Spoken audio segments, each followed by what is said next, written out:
নমস্কাৰ, মই ধনজিত কলিতা। পোনপ্ৰথমে আপোনালোক সকলোকে জ্ঞানজ্যোতিৰ অন্য এক নতুন বিশেষ গুৰুত্বপূৰ্ণ ভিডিঅ'ৰ মাজলৈ বহুত স্বাগতম জনাইছোঁ। বন্ধুসকল, লৈ আহিছোঁ আপোনালোকৰ মাজলৈ অতিকে গুৰুত্বপূৰ্ণ এটা ভিডিঅ'। অৰ্থাৎ আপোনালোক সকলোৱে জানে যে অহা 10 জানুৱাৰী তাৰিখে অসমৰ স্বাস্থ্য বিভাগৰ যি লিখিত পৰীক্ষা অনুষ্ঠিত হ'বলৈ গৈ আছে, সেই পৰীক্ষাত আপোনালোকৰ অকণমান সহায় হোৱাকৈ আজি মই কেইটামান কোৱান্টিটিভ এপ্টিটিউডৰ পৰা প্ৰশ্ন লৈ আহিছোঁ, যিকেইটা প্ৰশ্ন অতিকে গুৰুত্বপূৰ্ণ হয় আৰু এনেকুৱা ধৰণৰে প্ৰশ্ন যে আপোনালোকে লিখিব লাগিব সেইটো প্ৰায় সম্ভাৱনা আছে। গতিকে বন্ধুসকল, বহুত বিশেষ দেৰি নকৰি আৰম্ভ কৰিছোঁ আজি আমাৰ এই বিশেষ স্পেচিয়েল ভিডিঅ'টো। গতিকে বন্ধুসকল চাওক, প্ৰথমটো প্ৰশ্ন মই কি লৈছোঁ যে প্ৰথমটো প্ৰশ্ন আমাক এনেকৈ দিছে, the price of 2 ring and 4 bangles is res 30,000. What will be the cost of 5 rings and 10 bangles? অৰ্থাৎ আমাক প্ৰশ্নটো সুধিছে যে যদি দুটা আঙুঠি আৰু 4 পাত খাৰুৰ দাম 30,000 টকা হয়, তেতিয়াহ'লে 5টা আঙুঠি আৰু 10টা খাৰুৰ দাম কিমান হ'ব? অকণমান কনফিউজ লাগিছে, কিন্তু অতিকে সহজে এই প্ৰশ্নটো মই আজি আপোনালোকক সমাধান কৰি দেখুৱাই দিম। একদম কম সময়ৰ ভিতৰত আপোনালোকে কেনেকুৱাকৈ এনেকুৱা প্ৰশ্নবোৰ কৰিব পাৰিব। চাওক, প্ৰশ্নটোত আমাক কি কৈছে যে দুটা আঙুঠি কিনিছে আৰু কি কিনিছে, 4টা খাৰু কিনিছে, হয়নে? কিমান টকা পৰিছে ইয়াতে? দুটা আঙুঠি আৰু 4টা খাৰু কিনাতে টকা পৰিছে 30,000 টকা, হয়নে? 30,000 টকা পৰিছে। আৰু আমাক প্ৰশ্নটো সুধিছে যে যদি খাৰু বঢ়াই কিনে কি কৰা হয়, আঙুঠি বঢ়াই কিনে 5টা কৰা হয় আৰু খাৰু বঢ়াই কিনে যদি 10টা কৰা হয়, তেতিয়াহ'লে কিমান টকা দিব লাগিব, হয়নে? এতিয়া ইয়াত আপোনালোকে চাওক যে দুটাৰ পৰা 5টা হৈছে, কিমান বাঢ়িছে? 3টা বাঢ়িছে, আমি হয়নে? তাৰপিছত দেখিছোঁ যে 4ৰ পৰা 10লৈ কেইটা বাঢ়িছে? ইয়াতে 6টা বাঢ়িছে। এতিয়া আমি কেনেকৈ গম পাম যে কিমান বা দাম বাঢ়িছে, কোনটোৰ কিমান দাম, হয়নে? কিন্তু চাওক, ইয়াৰ মাজত এটা ৰিলেশ্যন আছে যে 2ৰ পৰা 5লৈ যেতিয়া আহিল, নাইবা 4ৰ পৰা 6লৈ যেতিয়া আহিল, তেতিয়া কিমান বাঢ়িছে মই দেখুৱাই দিছোঁ আপোনালোকক। চাব যে যদি আমি 5ক 2ৰে হৰণ কৰোঁ, তেতিয়াহ'লে উত্তৰ আমি কিমান পাম? 2.5 পাম, ঠিক আছে? বা যদি আমি 10ক 4ৰে হৰণ কৰোঁ, তেতিয়াহ'লে আমি উত্তৰ কিমান পাম? 2.5 পাম। মানে এনেকুৱা ধৰণৰ যিমানেই যেনেকুৱা ধৰণৰ প্ৰশ্ন নিদিয়ক কিয়, আপোনালোকে এই যিটো ৰিলেশ্যনটো প্ৰথমে উলিয়াব চেষ্টা কৰিব যে কি ৰিলেশ্যন দিছে। এতিয়া 2 আৰু 5ৰ মাজৰ ৰিলেশ্যন আমি গম পালোঁ, ইয়াত আমাৰ কিমান বৃদ্ধি হৈছে? 2.5 বৃদ্ধি হৈছে। আৰু 4 আৰু 10ৰ মাজতো ৰিলেশ্যনটো কিমান বৃদ্ধি হৈছে? 2.5 বৃদ্ধি হৈছে, ঠিক আছে? এতিয়া যিটো পইচা দিব লগা আছিল 30,000 টকা, প্ৰথমে দুটা আঙুঠি আৰু 4টা খাৰুৰ দাম আছিল, এতিয়া কিমান বৃদ্ধি হ'ব? যিহেতু বেছিকৈ বস্তু কিনিছে, ইয়াৰ লগত কিমান পূৰণ কৰিব লাগিব? 2.5 মানে পূৰণ কৰিব লাগিব, হয়নে? 2.5 যেতিয়া ইয়াৰ লগত আমি পূৰণ কৰিম, তেতিয়া আমি উত্তৰটো পাই যাম। এতিয়া 30,000ৰ লগত যেতিয়া 2.5 পূৰণ কৰিব আপোনালোকে, তেতিয়া কিমান পাব উত্তৰ পাব আপোনালোকে তেতিয়া 75,000, ঠিক আছে? অৰ্থাৎ ইয়াৰে যিটো বি নম্বৰ অপশ্যন, এইটো কি হ'ব? শুদ্ধ উত্তৰ হ'ব। নিশ্চয় সকলোৱে বুজি পাইছে, হয়নে? খুব সহজ হয়। আৰু এনেকুৱা ধৰণৰ প্ৰশ্ন হয়তো আপোনালোকে এটা নিশ্চয়কৈ কৰিব লাগিব। এনেকুৱা ধৰণৰ এইটোৱে যে আহিব তেনেকুৱা কথা নহয়, কিন্তু এনেকুৱা ধৰণৰ প্ৰশ্ন আপোনালোকে নিশ্চয়কৈ তাত লিখিব লাগিব পাৰে। চাওক, আগবাঢ়িছোঁ পিছৰ প্ৰশ্নটোলৈ। বহুত গুৰুত্বপূৰ্ণ হয় পিছৰ প্ৰশ্নটো। পিছৰ প্ৰশ্নটোত আমাক কি দিছে যে 2 সমস্ত 6/4 যোগ 3 সমস্ত 7/6 যোগ 4 সমস্ত 7/5 যোগ 3 সমস্ত 3/2 যোগ কৰিলে যোগফলটো আমি কিমান পাম, আমাক সেইটো সুধিছে। এনেকুৱা ধৰণৰ প্ৰশ্নও বহুত গুৰুত্বপূৰ্ণ হয়। এতিয়া এনেকুৱা ধৰণৰ প্ৰশ্নবোৰ যেতিয়া আপোনালোকে সমাধান কৰিব, তেতিয়া আপোনালোকে প্ৰথমে এটা বস্তু ইয়াত যোগ কৰি যাব যে ইয়াত যিমানবোৰ গোটা নম্বৰ আছে, গোটা নম্বৰখিনি প্ৰথমে আপোনালোকে যোগ কৰি যাব, ঠিক আছে? কিমান পাব? গোটা নম্বৰখিনি যোগ কৰিলে 2 3 কিমান? 5 5 4 9 9 3 কিমান? 12টো পালে, অ'কে? 12টো আপোনালোকে থৈ দিয়ক, বাকীখিনি যি পাব এইখিনিৰ লগত যোগ কৰি দিব, ঠিক আছে? 12টো হৈ গ'ল, আমি গোটা নম্বৰৰ পৰা 12টো পাই ল'লোঁ। এতিয়া আমি কি যোগ কৰিম? চাব, এই ভগ্নাংশকেইটা যোগ কৰিম। এই এতিয়া প্ৰথমটোত কি আছে? 4/6 আছে, মানে 6/4 আছে। এইটো আমি সৰু কৰি ল'ব পাৰোঁ, কি ল'ব পাৰোঁ? 2/3 কৰি ল'ব পাৰোঁ, হয়নে? মানে 6/4 যিমান ডাঙৰ, 3/2টো সিমান ডাঙৰ, নিশ্চয় আপোনালোক সকলোৱে জানে। গতিকে আমি কি কৰিলোঁ? এইটো 3/2 বনাই ল'লোঁ। এতিয়া চাওক, আমি যোগ কৰিম কেনেকৈ? ইয়াত মই এনেকৈ চিন দি লৈছোঁ যে 3/2 যোগ কি আছে 7/6 যোগ 7/5 যোগ 3/2 অ'কে এইখিনি পাই গ'লো এতিয়া ইয়াতে চাওক আপোনালোকে 3/2 কেইটা আছে দুটা আছে গতিকে যেহেতু হৰ দুটা একে গতিকে হৰটো একেই থাকিব ওপৰৰ সংখ্যা দুটা যোগ কৰিলে হৈ গ'ল 2 কিমান 4 তাৰপিছত যোগ ইয়াতো কি আছে 7 আছে হৰ দুটা একে আছে গতিকে হৰ দুটা একেই থাকিব ওপৰৰখিনি যোগ কৰিলে হ'ল কিমান হ'ব 6 + 11 অ'কে নিশ্চয় আপোনালোকে ভগ্নাংশৰ নিয়মখিনি জানে এতিয়া চাওক দুয়োটাতে হৰ দুটা এবাৰ কি হ'ল বেলেগ হ'ল এটাত 3 এটাত 7 আছে গতিকে আমি দুইটাৰ লসাগু ল'ম 7 3 গুণ কিমান 21 হ'লে ইয়াত কিমান হ'ব এতিয়া 4 ৰ লগত কিমান পূৰণ কৰিব লাগিব আমি 7 পূৰণ কৰিব লাগিব কিমান হ'ব 4 7 গুণ হ'ব 28 যোগ 11 ৰ লগত কিমান পূৰণ কৰিব লাগিব 3 11 3 গুণ কিমান হ'ব 33 এতিয়া আমি কিমান পাম এইখিনি যোগ কৰিলে ওপৰৰখিনি যদি যোগ কৰোঁ আমি পাম 61 তলত কিমান 21 ঠিক আছে আমি কেনেকুৱাকৈ পালোঁ 61 আৰু 21 পালোঁ এতিয়া 21 এৰে যদি আমি 61ক হৰণ কৰোঁ তেতিয়াহ'লে আমি কিমান পাম দুইবাৰ সম্পূৰ্ণকৈ যাব যাই কিনে কি হ'ব 19 বাকী ৰ'ব মানে 2 সমস্ত 21/19 আমি পাই যাম এতিয়া ইয়াতো আমি 2 পালোঁ আগত আমি কিমান পাইছিলোঁ ইপিনে দেখিছোঁ যে 12 পাইয়ে আছোঁ গোটা সংখ্যাৰ পৰা গতিকে ইয়াৰ লগত 12 যেতিয়া যোগ কৰি দিব কিমান হ'ব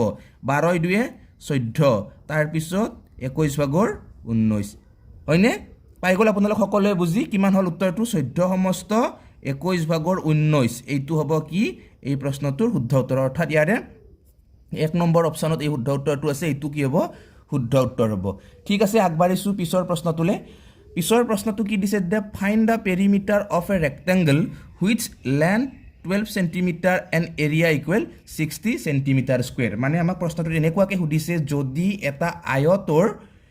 দিশ 12 সেন্টিমিটাৰ হয় আৰু কালি যদি তাৰ 60 বৰ্গ সেন্টিমিটাৰ হয় তেতিয়াহ'লে আমাক কি উলিয়াব দিছে তাৰ পৰিসীমা উলিয়াব দিছে ঠিক আছে বহুত বেছি গুৰুত্বপূৰ্ণ হয় এই প্ৰশ্নটো গতিকে প্ৰথমে আপোনালোকে চাওক কি দিয়া আছে আমাক দিয়া আছে লেন্থ মানে আয়তটোৰ কি দিয়া আছে দিশ দিয়া আছে কি দিয়া আছে আয়তটোৰ কালি দিয়া আছে ওকে এতিয়া চাওক আমি সকলোৱে জানো যে আয়তৰ কালি সমান কিমান আমি জানো যে আয়তৰ কালি সমান দিক পূৰণ প্ৰস্থ L × B ইকুৱেল কিমান আয়তৰ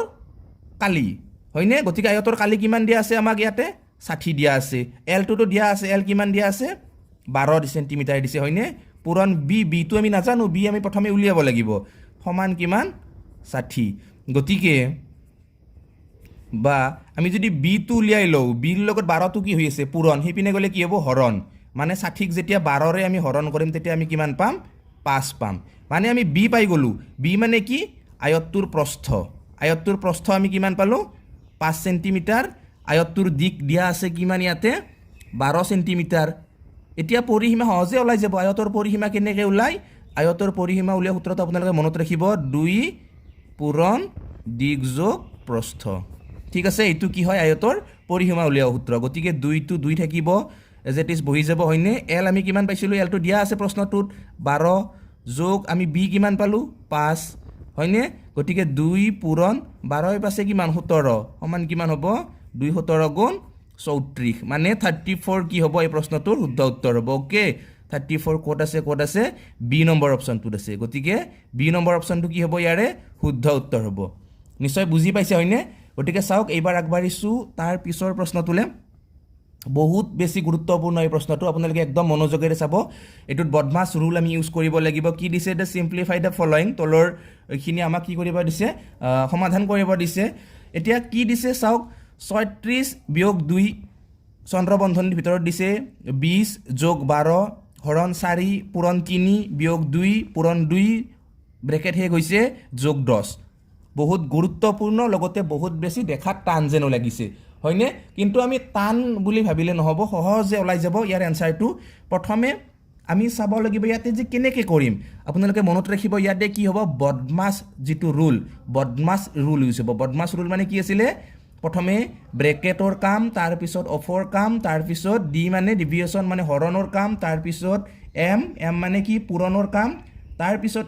এ মানে যোগৰ কাম তাৰ পিছত এছ মানে বিয়োগৰ কাম এইখিনি বস্তু আপোনালোকে ভালদৰে মনত ৰাখিব চাওক প্ৰথমে আমি কি কৰিম বদমাছ মানে বি ওপৰতে পাইছিলোঁ আমি বি মানে ব্ৰেকেটৰ কামখিনি আমি আগতে কৰিম যে ব্ৰেকেটৰ ভিতৰত কি আছে আমি সেইখিনি কৰিম চাওক মই লিখি লৈছোঁ বাৰু পুনৰ প্ৰশ্নটো 36 বিয়োগ 2 ব্ৰেকেট 20 যোগ 12 হৰণ 4 পূৰণ 3 বিয়োগ 2 পূৰণ 2 ব্ৰেকেট শেষ যোগ 10 হয়নে গুৰুত্বপূৰ্ণ প্ৰশ্ন কিন্তু আপোনালোকে ভালদৰে চাই থাকিব প্ৰশ্নটো প্ৰথমে ব্ৰেকেটৰ বাহিৰৰখিনি যেনেকৈ আছে আমি তেনেকেই লিখি থলোঁ 36 বিয়োগ 2 ঠিক আছে এইবাৰ আমি ব্ৰেকেটৰ কামখিনি কৰিম ব্ৰেকেটৰ কামৰ প্ৰথমে কি কৰিব লাগিব হৰণৰ কামখিনি য'ত হৰণ আছে আমি সেইখিনি চাম যে 20ৰ লগত হৰণ নাই গতিকে 20টো এজ ইট ইজ লিখি দিলোঁ যোগ 12ৰ লগত 4টো কি হৈ আছে হৰণ হৈ আছে দেখিছে আপোনালোকে গতিকে আমি কি কৰিম 12ক যেতিয়া 4ৰে হৰণ কৰিব তেতিয়া কিমান পাব উত্তৰ 3 পাব বাকিখিনি আপোনালোকে যেনেকৈ আছে তেনেকৈ লিখি দিয়ক 4 পূৰণ 3 বিয়োগ 2 পূৰণ 2 ব্ৰেকেট শেষ যোগ 10 হৈ গ'ল এইখিনি পুনৰ লিখক এইখিনি ব্ৰেকেটৰ বাহিৰৰখিনি লিখি থওক 36 - 2 ব্ৰেকেটৰ ভিতৰত এবাৰ কি কৰিব লাগিব পূৰণৰ কামখিনি কৰিব লাগিব 20ৰ লগত কায়ো পূৰণ হৈ নাই গতিকে 20টো 20এ লিখি দিয়ক যোগ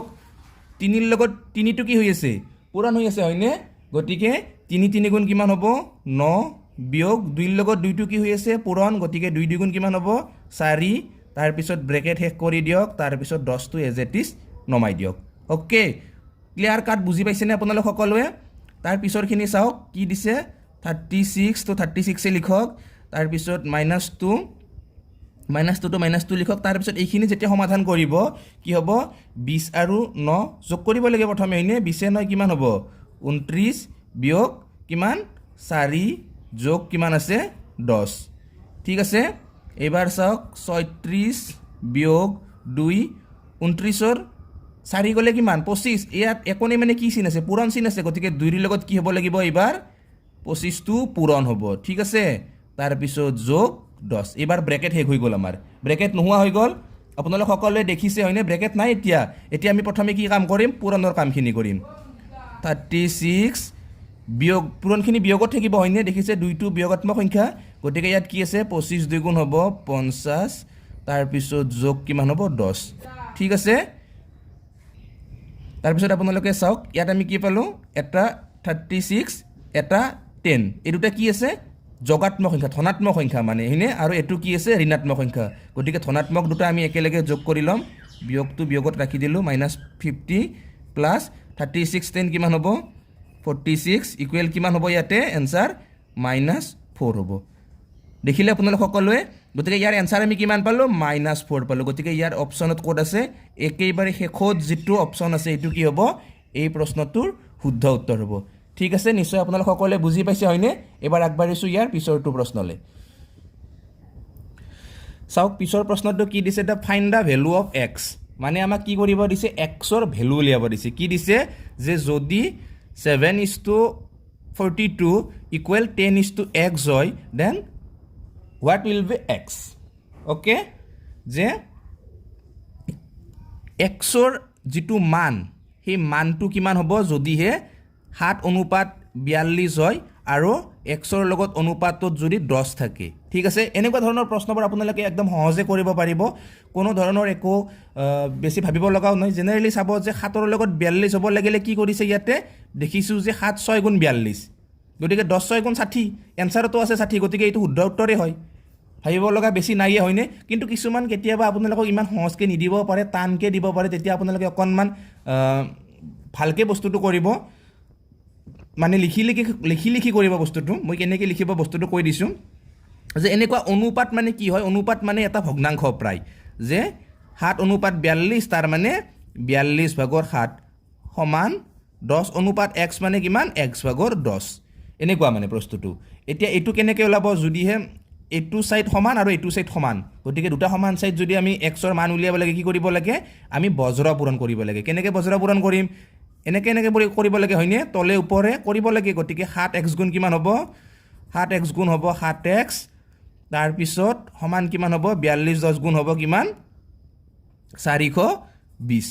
হয়নে এতিয়া চাওক 7x মানে 420 আমাক কি লাগে এটা এক্স লাগে কেৱল হয়নে x সমান কিমান হ'ব